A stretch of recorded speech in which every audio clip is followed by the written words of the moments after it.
लमयानदा is am Airavat अमसुंग कभी लौखाम नंदकुमार इंसिक धर्म सिद्धा लिंगी रखे बकाई पुनः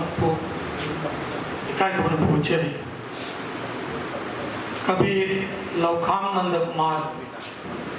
कसार जिला की मनुचंबा लाइकोल कुंदंगा जनवरी की तरामरी इसमें चांपन बुधरेता ओके पिकनिक डेगी होना सेरिंग पानिंबा सेरिंगा पकल तमु किबा इव यमोइना लागी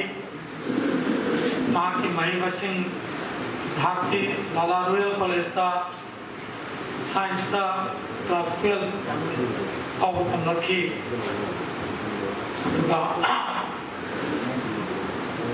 सितंबर की तांग मरी इसिंगनी के था इसिंगनी मापंदा किम नाम दिगोल गीतारानी देवी का इम्बाल बगी उनसीदा कोंता रखी आइबा की मरो तो कामनंद कुमार पाग नहीं गई सीधा लाइक कभी सेरिंग लाइक हम बुधोगला में लेली हिंबना बासीबा कया कलम मम चुगी लेनो मंगफंदा मसुं सनागी हाइबा लाइक हम असी जिबना हमलम में दुखा मनामथुम रामसु फंकी डॉक्टर नोनी गोपाल सिंह मना सिंह अलीगा उन अदुगा लई में अवार्ड सनागी गोल्ड मेडल अनि ऐसे मतंग चेना करम मम चुगी लेनो मोंफंदा अमसुंग सनागी हाइबा सेरिंग गिलाई अनि ऐसे दा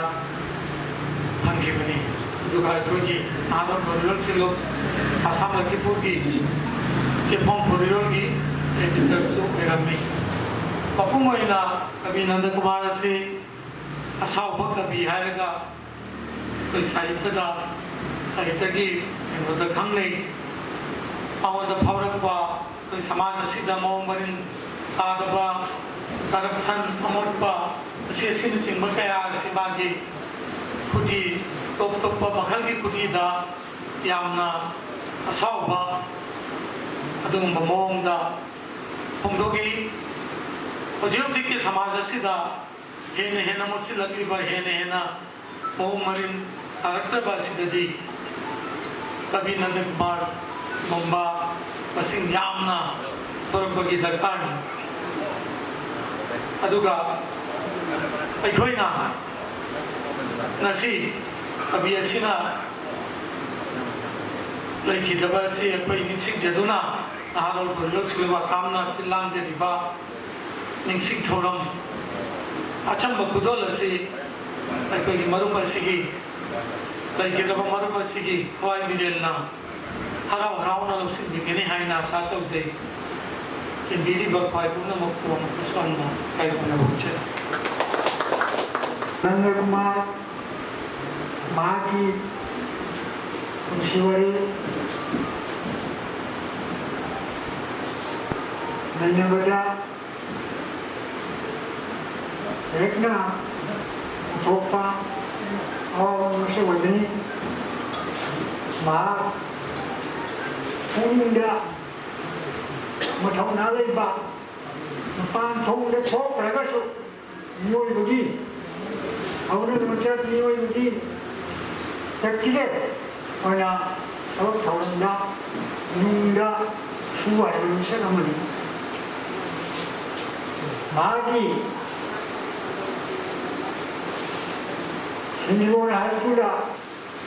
तमिलदा Oyasin amasung namakokna nyo mong senare sai na mapam rang khandika adi biyoi adugu maaki sai ni naujaba aurap padagi adum sai ni ta dum naujaba competition kaya doyoi do mayana माँ भी तो बाकों में ꯑꯁꯤꯒꯨꯝꯕ ꯃꯥꯒꯤ ꯄꯥꯝꯖꯕ ꯈꯨꯠꯂꯣꯏꯕ ꯍꯥꯏꯕꯗꯨꯃꯛ ꯑꯗꯨꯃꯛ ꯃꯐꯝꯁꯤꯗ ꯍꯥꯏꯗꯤ ꯊꯣꯏꯅ ꯈꯣꯏꯗꯥꯗꯨꯅ ꯂꯦꯟꯈꯤꯕ ꯌꯥꯎꯔꯦ ꯑꯗꯨꯅ ꯃꯍꯥꯛꯀꯤ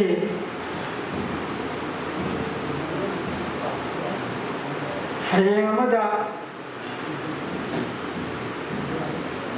ꯅꯥꯔꯣꯜ ꯈꯣꯏꯔꯣꯜ ꯁꯤꯂꯨꯝꯅ ꯅꯟꯗꯀꯨꯃꯥꯔ ꯅꯨꯔꯤꯒꯣꯄꯥꯜ 이 산악의 일은 옛날 이거 빨리 올 아이나 우리 시급나 망원자 만화 비디리 아주 마양나 우리 시급 무슨 이양나 야나 타격도 발로이나 마도 사람으로구나 마tamnu가 마기 산악의 희시 나오는 부분 아주는 거의 당시에 그냥 번대로다 거기나 나를 부토에 가비에만 레이래 와렌 부토에 와렌 레이래 하이 다가냐 아주 무기 월가 나에게도 빠에가 육군대 좀 상보다 상자보다 강제 타워이나 이렇게 빠바 할때 비에마 혹시 막들 나한테 야나 보고서 나리 빠바비 아니냐 비세 양 사키는 와니 알자니 말은 누나 나리 세 호가 여기 일벌 있잖아 남한 만만에 샤만만에 살고의 생기 남자번에 신아 나를 보험보다 알아야겠는데 남는데 아주 이것만 원대수 알아야겠는데 아주 마이 부통으로 그래 자우더라 마이 소비 삭기 그래 자우더라 이제부터 그래 자우더라 가이도가 나를 이분이 지금 아이고 숨나 아니 높은 것에 마이 그래 자우 이 손으로 그래 자우더라 숨나 자다 그다 보지 양내 잘 때가 뭐 오너바다 요요나 마이 군도 아주분이 예명시 얼마도나 nukmar mar kana su nyande kana su mak palai ojang munggung lai ena ai nei agi serega do nya jare agi masali aduna bidit kesu yang nolin nei bidit kesu sei kesu yang pamde sei siga 마기 아로이고 박샤 마기 누구인가 좀 뭐냐 생각하기 그러나 사실 뭐 하이는 가는데 이렇게 할 수 있단 거잖아 할지 그래 어떤 누가 사인스 시골에서 방대, 시골에서 산이 하는데 아주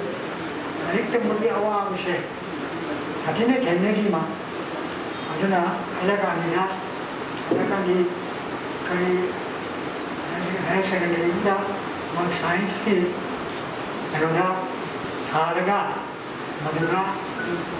사이언스 그래서 파스타가 막 성분이 나타나 मेरे को भी आज तक जो लोग हैं लोग वो सुमाइना नारिशो मठन तेरे माया मीना उनमें जो शरीर के आमरों मीना अपनी ताना लगे हो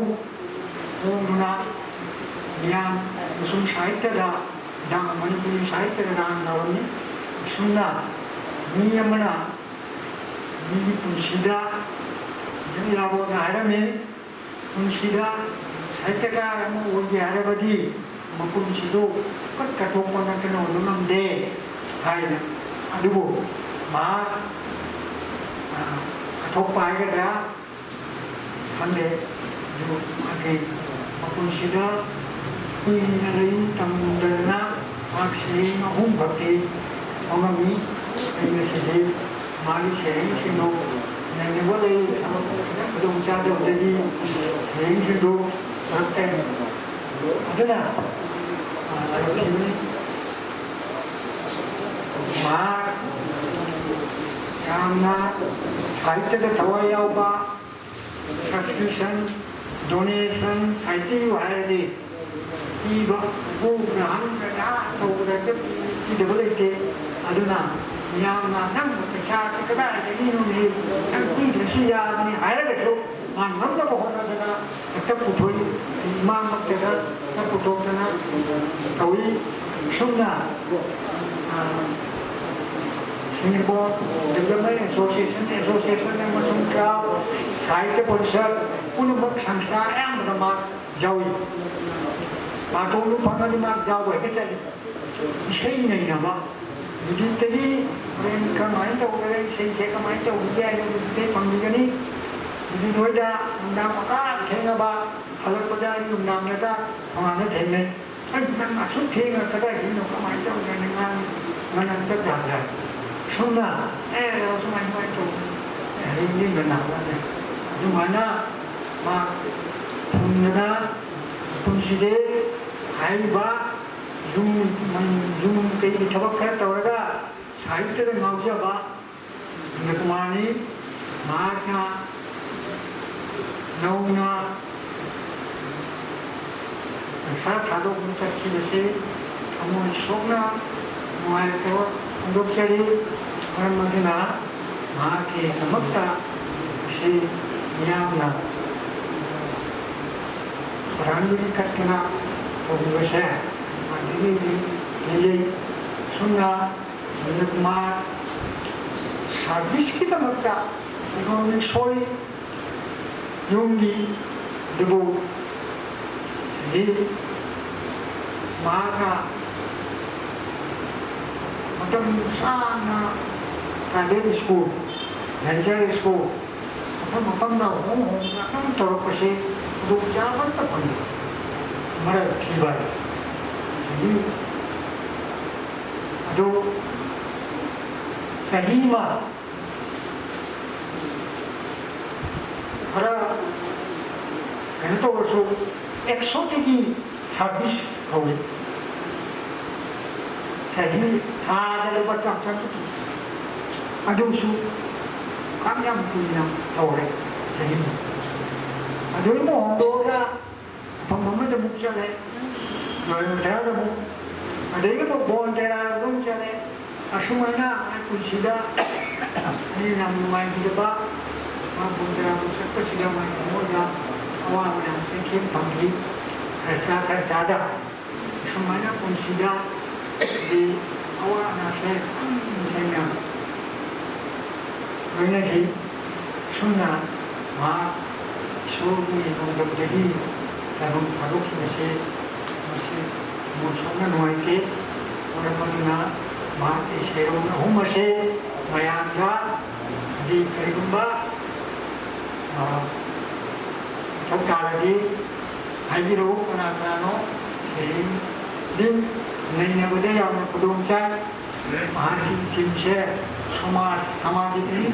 समाज की दमका साहित्य के लोकता नौजवा दुमावना उतोपा नीले नंबा उतोपा नागुने बेंतो बोमा मिलाऊगी मालिका मसाले दमका लंजबा साहित्य की वाकलोंडो जो पत्तना मावना ये होंगे इसी उन्होंने हाँ साहित्य की बात करना है ऐसे ये नाम लेते हैं थोड़े बातें तुम क्या साहित्य से मजा मारी वाखंड उम्मीदों मानी खरीदो उम्मीद फोन भोगो सही माना खरीदो मधु यौद्रिङैदि माइ मधुनिदा मिरुना हाइदोनि गायबा सिमु कोमो नमुदेनि सिमु नमुदेनि नमुदेनि हाइना खरीङैदा मिना हाइदना अदि बुबाय मिरुदे सुहा यौं कयाना आइथिंदुना मुसुम सक्सेस होनोबो जोंहा अनो दिगबानि आरो खिदना साउदी ने Bama, Amanda, Singapura, Laos, Satu Pusat Polisi, ini memanggil, benar.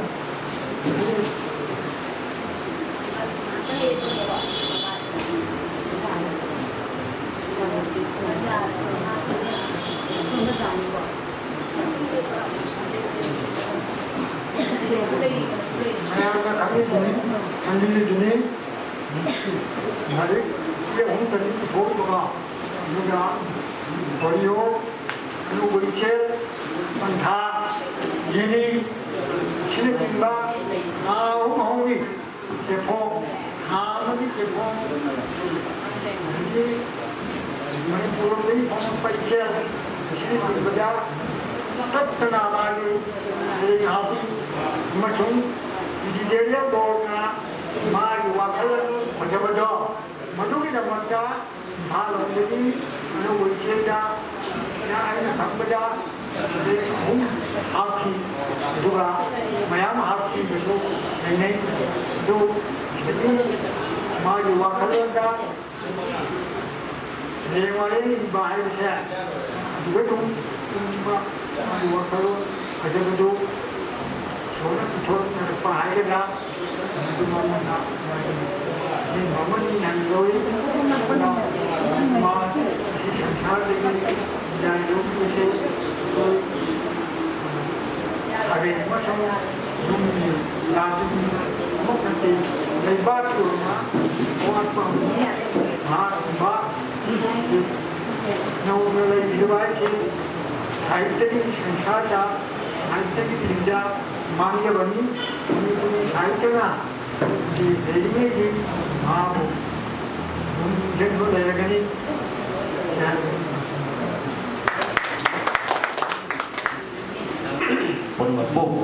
Book चली कभी तखर तक मारना लाइक है बन मिनी सेप्टेम्बर 1 माथोय किस्टर तुमजा लिसिंगनी कुदुमदोय मेरागी तरुणी पानबा सगोल जेनबे अयुक की पुंग तरा माथोय मिनिट तरा निथोय ताइबंगी अवाबा कया खांबा लोइरे अनोबो पुंसी अमगी खोंचत अमन चतखिबा माना लेखिने बसी एगोंदती पुखरीदा लेतुम हुंथाबदा इबो मचा मचा का गुमलदुना अवाबा नुंगाय तबी निगम लेबगी पी ताखिबा आमंगमदे मरमदे कबिगी मरुप ओइरुबना कोरिडोर अमसुंग इसै ताइबंगी साइकेल की चक्का अनिगु मा आई थादोक नखिदबा कोइथौ थुदुन चटपा जाबा मफुम कया चपि नखिबा अवाबा खांगुना नौजु नुक्सा अमम अथेंग अकी दुजुम अमत जाउदना मनिंग तमना हांगला अतिया छिनम थुना पाइबा चकला अदु अंगनबा अयुकी कोरो मसेक फंगबदा मादे अयु थादोक लगा हन्न जेलमना चलगे फाव हरमदना तुमिना मागी थवाई चकला पलेंगी तपाका फंगदुना हमलांग थौलुनी पंथौना नुक्सीना खुजेंग पालोइनेना हैना चचा चदसी लाओ पलेंगी नेना पंथौगी नेना कोरतुना आइना ननक मागी मरमदा निसिंग जबा खरा हाइजगदबदी मागी मसक मतौ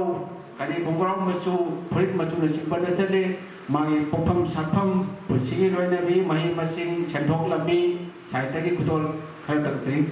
लखाप लंफो सिंगो मसु लखी देवी अपोप अपोपी एनिगी मिंगनी मचे बनाव सिंगदी मुकुंदो सना हंबी कांता गंधार सिंह मणिमोहन नीलकांता अमसुंग किस्टर कुंताले सिंह मसापन हुपुत्रेत की जनवरी 13 कसा जिला की लखीमपुर साउथ डिस्ट्रिक्ट लाइबा लाइकोल कुदंसीदा एवं फरकिबा नंदकुमार महाका इतो तोरबोना फंगजबदा मयामसिंग मचे पलेन पठो अबदी केवल लेकैना नेना कोई मकोई कुंददी कालिदास हायगा खंगली मई मसिंग तंबा हौखिबदी नंबर 4 सरमत लिथोय लाइकोल एलपी स्कूल मथंगना सिंगेपुर हाई स्कूल मथंगदा प्री यूनिवर्सिटी साइंस लवरगा लेसन की लला रोयल कॉलेज हेला कनी देगी हिंगबगी लाफमदा ओजागी सिममदा चंके मान इकोन कोना निकमा हायर सेकेंडरी स्कूल मतिनगुर चंगतिगैदा सिगेमोदा लेबा सिरोलिगी रासिमनी इंग्लिश स्कूल दा फेब्रुवारी तांगा निपान किस्ता सही लिसिंगनी सुपना अनि दगी किस्ता कुंजा लिसिंगनी सुपना अहुम फेब्रुवारी फावबा वेरमी अमुकसु फेब्रुवारी अमा लिसिंग किस्ता कुंजा अनि 2017 लिसिंगनी तारा तकिना डिसेंबर लिसिंगनी तारा फावबा तापी ताबिरमी मागी जुमान पुसिदी जुमान निंगol gitarani Icapar Sonaika Kista kumda lisingani sukna mapangi April mapan Good Friday nimita pusile pulsiangki Manipuri Purilonda Angga rakiba sidi 90 ki tiketani ahanba salegi lari lady hingba ngaiba asiba kaya July lising masapan bukutra mapan salegi putra trukjawi lamai nipuri man pali returns din laki muda putopani Ani suba salegi lari karama masuki lainong umhamda July lising ani suna taret Sareng daki taret jawi lamai bupali returns din laki muda putopani Ahu suba salegi lari ti sanagi hi September lising ani suna kunitoy sareng bumtoy jawi lamai bumapan pali India publication silsilah na putopi bani magi gyan mangba kawa sareng sina ihan hana naharon koridor silup asam ki tha ki cepong koridor na phom ki magi sareng sing Manipur masuk apan Manipur ki marui basi phom sing da hablai Science Academy ki New Delhi na sinba sareng pabu ki thorom kaya da so sarup jakare koridor cepong ki idi da so obidami Akashvani Silchar की दहारोल साहित्य की थोरमदा शरीर पाकी वैनना दहारोल की मकल मथल की थोरमसु इसे ज्ञान नीति जनस की मांगोने इसे छूर पानवगी ज्ञान सुनिति न लेकी मानव सकलंबा इसे अरी दंग पंजाब ताराबदा नोंगी मपै पाइरी खाना लाउना अतियादा aduga wena so ise musumang sapirami lamjing biu mangagi masa oiba asumna ma isai kaya masu perkamta sapirami tharung paring kaya dasu wena na aduga mana motong oina Dr. Nomtobong Manigopal nising mana nising ani kunda magi ani supat sareng lari karma machugi leinong khonda naharon khoilon silup asapna tiki magi saiteng putol pul sakang boina dongan balut kaya na mana pinu na kai kumna basing ke menung sana Manipuri saita parisor asam ki hummatoi suba sahi ki mifam len kadi aglong da pangthok ki bada magi aron basareng ladi sana ki hida laima leader gold medal April mapan kista kumda lising ni sukna kun doida pusin nakhi magi ahan baming thol mayam ne engri yong boy asauba naha kabi are khani miyamna magi sereng sagadogi maga unaraga wari sagadogi saite ki thomda ahlon singa nungsibiba thengna hoba amatang anitang panbatara pati oja oinam nilakan tha mana suna hai nata kuma nangi sereng do jamna nungai thida rakani congress na phairam ba amang ba BJP na sino hai bajate BJP na phairam ba amang ba Congress na siya mo ipajati. Ada lagi wajah sobrang na sulong mahiki. Nada kumar thang utunan na talaga. Nung may utunan sareng nari tanga jomba tara pada. Wala na bagkaror pati. Dan pwede tarik jomba hay na. Ay ko'y masyan nung inabagkayani. Mabujang na ningja ba. Tamo pisona na di. Madi epithet simili na ngau jabat kabi. Amani toy na hay kibato. Matam jomba na ningsing duna lejari. Maga ito siya saite ki sebaw punta basul sani jabak kaya jawhi.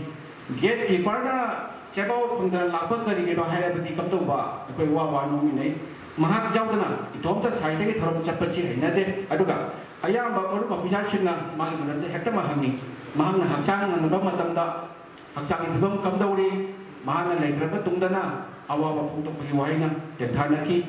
December simani sukna punung doy mahang na lekhi na tungda Science Academy New Delhi na ADRIFT and Anthology of Post-Independence Manipuri Poetry Compiler amasung Editor Ketilum Pian Chandrani Madudumaki Sereng Ani Jawi English na handuk ito da only this song for you and I own this grave. Number 2 my blind wife who died on the D20. Madi ukide ko adugo laring asidi omor oina lehuragani magi English ta handok laga pongla kiba sareng ani mak leini hingba ngai ba asiba kaya dagi ni asiba kaya dagi lapalapani imaron dana isai simatari mungkhom thaksida nangga inga aduga gandhigi mabong nimita lekhi daba mintang lage egi nupi nada kumarna taipang sida leitre habasi ai jabang namdri sareng sedin nabada sareng thira kini isai dinabada sepham singna nangi nungsiba project ningthiba su tahal kini khali manipuri saita changir kalagi thabal tawriba ngasigi mirulda thawna habiro ko aduga lai bakta na nungai na layo ko atang siru sinjare pakat Jadi macam nasi aku di forum pada matung mana kami sharing papok pamusung kami usi thasa bahaya tanjadun hari ba sharing sidin bagi forum nasi tahu mida nasi kami Laukam nanda kumari lonapi magi mapanda ay kodi na harol kodol silumna atsam ba kodol piyantang tambil mo itong amukahan na kodi Vice President harol kodol silum isi ay pangsudam kubo sinjari ay kodi gitaran sambil na yung pagtirak na ba ngulog siya Ako ikong mga kurandari. Ayun na, sayang mga pajagay. Sekarang naman magigilay mo kung may na sayang lagi. Ang pagkastari mo yan. Kaya nga mga dawid at mayang inang Oh, samna na.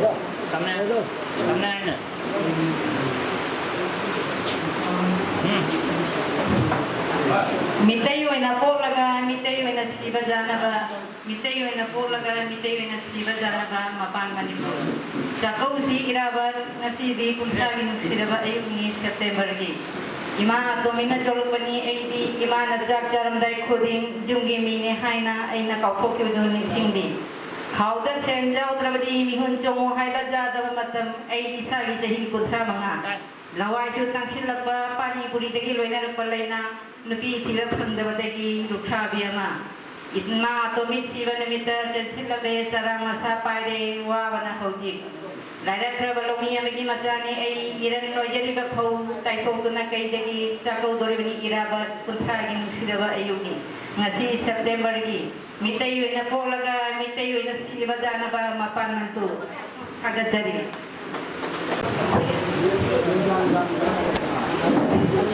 Vice Election Biraba, Kodyam Sidraba, Yamba, Anagi Sahitaka, Amo, Udam Satis, Naharo Puryosulum, Assamgi Hanaki President, Sabdai Rabukabi, Ilabantayumna, Loinana, Naharo Puryosulum, Assam, Lakipurgi, President, Amat Baksom Viswanath, Koyan Amang Election Biraba, Kwaipuna Magpu, Ikaikum Nazadi. Kabir Ham in the Kumarna, Iramba saying Amatan Pahoksake, Hojoji, Isagi, Wizabati Bada, ideology, Pidam, Amatayan Narakaba, Adugi Masakatu, criticize Kauduni Iba saying the Maming. Singju Sarkar Anasum Charayan Ba Hingbagi Mamarol di Rajniti ni Kangdabanandi Unsibu Hong na yon ko Hingbagi Mamarol di Rajniti ni Kangdabanandi Unsibu Hong na yon ko Chadlu Lambi Laibaki mo Atay di laiti opay Ay di Rajniti da Lawaitang Labapakang ni ay di Rajniti da lawaitang labapakang ni haisingbagi phajabaluhuk upli mi busu hatpa ngambagi matik sieli I amat katahandana mi busu hatpa ngambagi matik sieli I amat katahandana madunani ay naijat ki kom da puthariba पैसा की कोम the पुथरीमा खंगु पापी ओइरब मियोय सिंतना पुनसिल लग same की बलेबाक नि मसी खंगु पापी ओइरब मियोय सिंतना पुनसिल लग same की बलेबाक नि मसी अहान बथा की नागरिक ओइननबा होनबियु इवा वादना ख्वाइदगी नुंगाइना हिंगनबा होनबियु इवा वादना ख्वाइदगी नुंगाइना हिंगनबा करीगी वारौरी सिंजू सरकार सेम की बदा हंदक हेंजगनी चरा सिंजू सरकार सेम बदा वारौ बनंदी हेंजगनी चरा सिंजू सरकार सेम बदा वारौ बनंदी काय पुन मपो काय पुन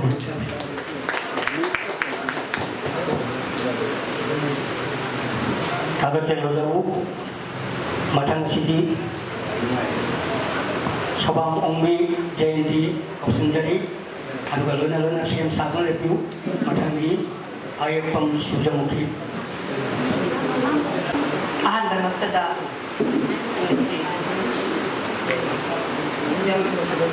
ꯖꯔꯅꯥꯏ ꯔꯥꯕꯣꯠ ꯑꯃꯗꯤ ꯂꯩꯈꯤꯗꯕ ꯑꯩꯒꯤ ꯏꯄꯥ ꯂꯝꯐꯥꯝ ꯅꯟꯗꯀꯨꯃꯥꯔꯒꯤ ꯅꯤꯡꯁꯤꯡꯕꯅꯤ ꯑꯁꯤꯗ ꯁꯩꯔꯦꯡ ꯁꯤꯗꯅꯕꯒꯤ ꯗꯥꯏꯇ ꯂꯦꯡꯁꯤꯟꯕꯤꯔꯤꯕ ꯏꯀꯥꯏ ꯈꯨꯅꯧꯗ ꯃꯇꯤꯛ ꯆꯥꯔꯕ ꯑꯣꯖꯥꯁꯤꯡꯕꯨꯁꯨ ꯈꯨꯔꯨꯝꯖꯔꯤ ꯑꯗꯨꯒ ꯉꯁꯤꯒꯤ ꯊꯧꯔꯝ ꯑꯁꯤꯕꯨ ꯃꯄꯨꯡ ꯐꯥꯅ ꯂꯦꯡꯕꯤꯔꯛꯂꯤꯕ ꯃꯥꯡꯗ ꯂꯦꯡꯁꯤꯟꯕꯤꯔꯤꯕ ꯑꯣꯖꯥ ꯂꯥꯏꯒꯨꯔꯨꯁꯤꯡ ꯑꯃꯗꯤ ꯑꯩ ꯊꯃꯣꯏꯒꯤ ꯅꯨꯡꯁꯤꯕ ꯐꯣꯡꯗꯣꯛꯆꯔꯤ ꯑꯩꯍꯥꯛꯅ ꯉꯁꯤ ꯂꯝꯐꯥꯝ ꯅꯟꯗꯀꯨꯃꯥꯔꯒꯤ ꯃꯍꯥꯛꯀꯤ ꯐꯣꯡꯈ꯭ꯔꯕ ꯂꯥꯏꯔꯤꯛ ꯀꯔꯝꯕ ꯃꯆꯨꯒꯤ ꯂꯩꯅꯣ ꯃꯐꯝꯗ ꯍꯥꯏꯔꯤꯕ ꯁꯩꯔꯦꯡ ꯂꯥꯏꯔꯤꯛ ꯑꯁꯤꯗꯒꯤ ꯑꯃꯇꯪ ꯂꯧꯈꯠꯆꯔꯦ ꯍꯥꯏꯔꯒ ꯃꯌꯥꯝꯒꯤ ꯃꯐꯝꯗ ꯈꯨꯗꯣꯜ ꯊꯝꯖꯔꯤ ꯁꯩꯔꯦꯡꯒꯤ ꯃꯃꯤꯡꯅ ꯁꯦꯜ ꯄꯥꯏꯗꯕ ꯀꯕꯤꯒꯤ ꯗꯁꯥ ꯁꯦꯜ ꯄꯥꯏꯗꯕ ꯀꯕꯤꯒꯤ ꯗꯁꯥ ꯖꯨꯝꯕꯥꯟꯕ ꯍꯩꯇꯕ ꯃꯥꯟꯅ ꯂꯦꯟꯕ ꯑꯩꯉꯣꯟꯗ ꯌꯦꯡꯂꯛꯎ ꯖꯨꯝꯕꯥꯟꯕ ꯍꯩꯇꯕ ꯃꯥꯟꯅ ꯂꯦꯟꯕ ꯑꯩꯉꯣꯟꯗ ꯌꯦꯡꯂꯛꯎ ꯆꯥꯗꯅ ꯍꯤꯡꯕ ꯉꯝꯕ ꯑꯉꯛꯄ ꯖꯤꯕ ꯑꯃ ꯃꯥꯟꯕ꯭ꯔꯥ ꯀꯕꯤ ꯑꯣꯏꯖꯔꯤ ꯏꯁꯥꯒꯤ ꯆꯍꯤ 35 ꯁꯥꯔꯚꯤꯁꯀꯤ ꯀꯦꯠ ꯏꯁꯥꯒꯤ ꯆꯍꯤ 35 ꯁꯥꯔꯇꯤꯐꯤꯀꯦꯠꯀꯤ ꯑꯋꯥꯕ ꯄꯥꯎ ꯑꯩꯒꯤ ꯃꯔꯨꯞ ꯀꯕꯤ ꯑꯃ ꯉꯔꯥꯡ ꯇꯥꯏꯕꯪꯗꯒꯤ ꯕꯤꯗꯥꯏ ꯂꯧꯈ꯭ꯔꯦ ꯄꯥꯈꯪꯅꯤ ꯃꯍꯥꯛ ngarang taibangdagi bidai laukhre pakhangni mahak haidami no politics no life haidami no politics no life alchada ma laikidabani sailing lairi phongki mathang phongba khudingi hospital da I yonba chatba ma ki tinabini Tadi phongba khudingi hospital da I yonba chatba hakki tinabini Health is with me haijaba magi kabi maru khadagi thabak phangba ngaijarami Health is waiting when me haijadaba magi kabi maru khadagi thabak phangba ngaijarami nungsibasu toina kainaki haiki love is a war haiki love is a war which is contained in a false dictionary which is contained in a false dictionary achumbadi lai liba bus gani manuda ketuna no smoking oina liba bus gari ki manuda ketuna iri no smoking oina aduna sel pai daba kabi mi masilatre matam sida ai selinasi president saya parbagi thawang pogalo pagi matung sida aigi segen di mami loiki sigi khongchat thalak laboi ni hojikta nang na sana hi tong laduna momon nokna no kibado ningsili nga sidi langban hai soi tamban nomi na chinkhai hulapa matam sida kau thong si mamagi hok kibatan kha koldo uragani puni wak puting sirga tariba wanungai mamido hau kabamatanggi pak na balamaida may mana ibuna lehoredo lagas hanu hau kibaning sing basu akan bamaysa kaloy na bidhi na sinarapan nanggi awaba sinta kaya nanggi sanagi praksida na labanulap tagi lupli raba wana luphandana torban jawna ba purak labani na sige kuina kyan leraba puti lausing changkola ba nangtani ngai basiye kuina barak tuyen torban di hitang masida nang nasana hitong na sekaramba seitarong masidi lamay amamunta hangtong lagani wahan ko pinaragani aduki maragtuda nang sujawtong gadarani ay ko'y hiragasida puna magpukang di uriba bidhatan kang baubasuya sanu kangang naba nakpanatalaba layli malim tagang pansi asida hindok na uri miyoy ka na amukso ngang ingay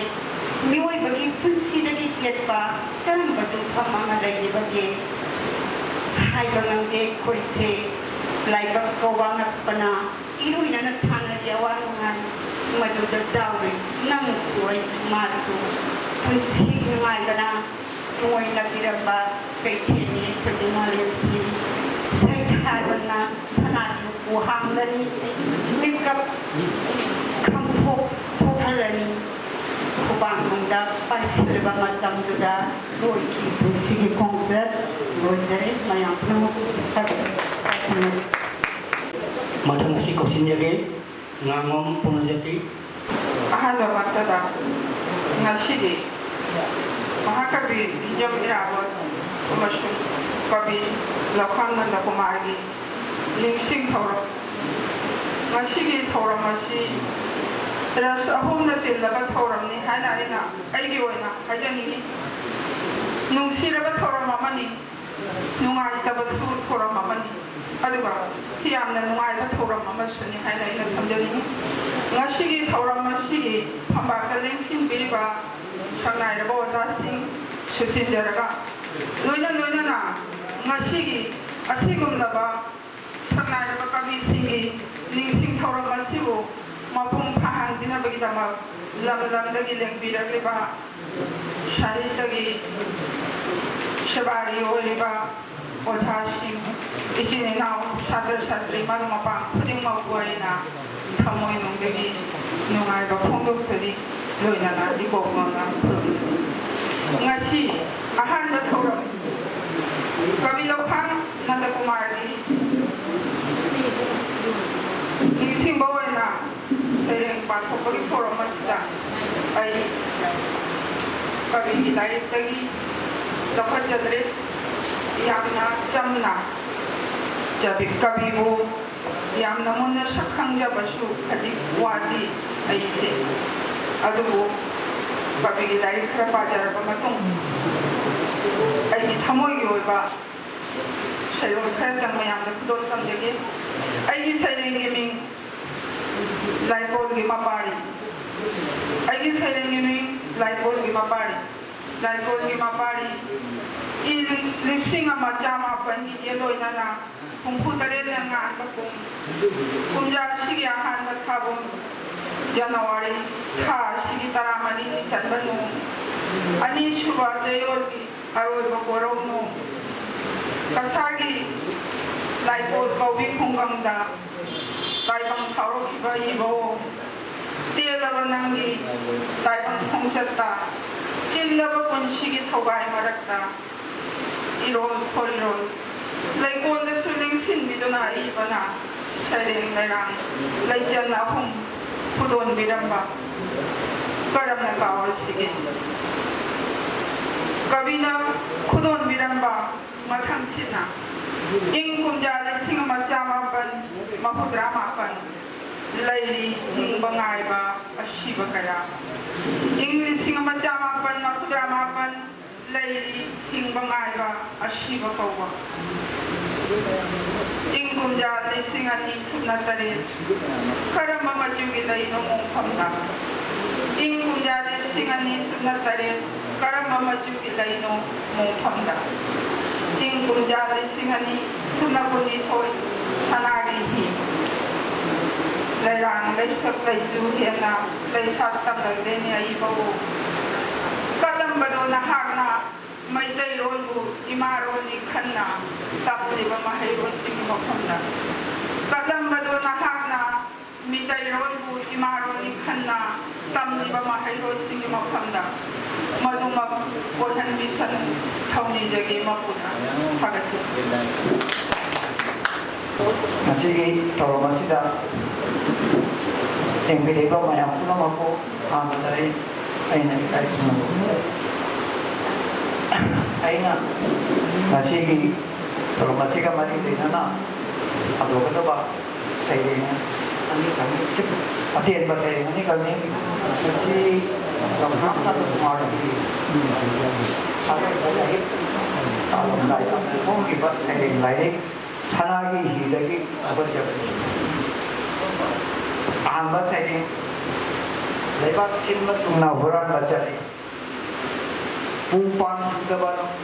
macam nanti lebat simbat tungna jadi horan bating le ju nukti amasung paisa magi makin horan bagi tarani maku bidi no malai tabaka cap mane लायर बदी खजाइदा ना बना चुपते lawyer बदी खजाइदा ना बना चुपते जुबी लागना बगुम लागनरी हिंबनिंग तंबा हिंसा मीगा की मरकता चिकना चिकना हल्दी मतब चंग मादी खंगे ईगी मचुमाने मागी खंगे ईगी मचुमाने अनि सुबह से Ayukta नुशिनाबा Sandada kaina ba sel khomba mana sel khomba amagi abel thai tingkan aduna mama thong lo la basu changmi khomba mani thonda se lampang na ba ya la ba sawar sigi mi ni makoi praja miyam ki lakta ba matam mi thabata no mai tam duna charti sel pathopam pathori laipak lan ning tabak nama ayukta nungsiraga sandada kaine ayukta nungsiraga sandada kaine to jadi ayam puno puama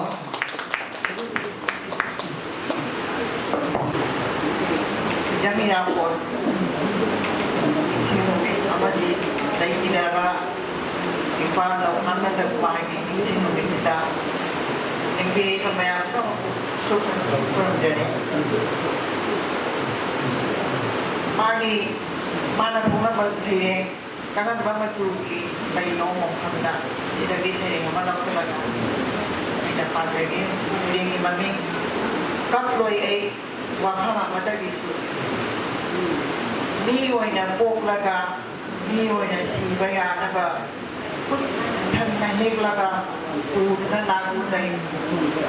cha đi xí ra ai là xí yang bagi u này là xí ai coi pompa awak mongko ada di kandi di janata di jamira borka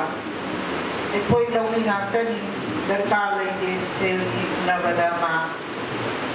ai di iba ipana ai di mong bagi tabag Hamjaba se lupa ising yang ni Janata Irabot National Foundation da katuk ke dahoy na buhong laroy wangang roy oirawanina ay magi iriba ko banyak hamdaga sanaroy ke damunda jwa hangi Gandhi niti imagi mongdami koy Kari kung bagkapdarasu ay di kapkan isuk na tagi irey ba amasung magi na kaploy waman kung madagis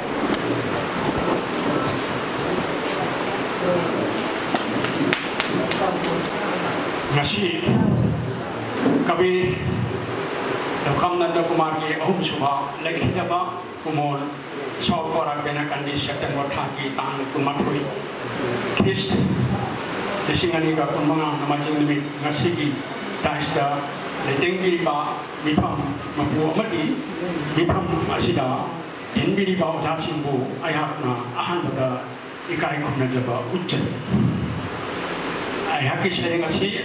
हाइता हाइताना इजबनी हे कवि Laukham Nandkumar print लोकता लई तिन खबा की थवाइना नंगी मरुक कवि सिंहना नसी हाइबा निमित असिदा हायरांग लैरांग चिंग खोइरिंगना चिंगबा कचरीबा असिबु नहाकना नबुक थन्ना जारगा अमु नहाकी मरुक सिंहबु पुकनिंग थौना अपिनमु अदुगा नहाकसु print लोकता नुंगाई जायफना इंगना तपना लयुको मरु लोजरे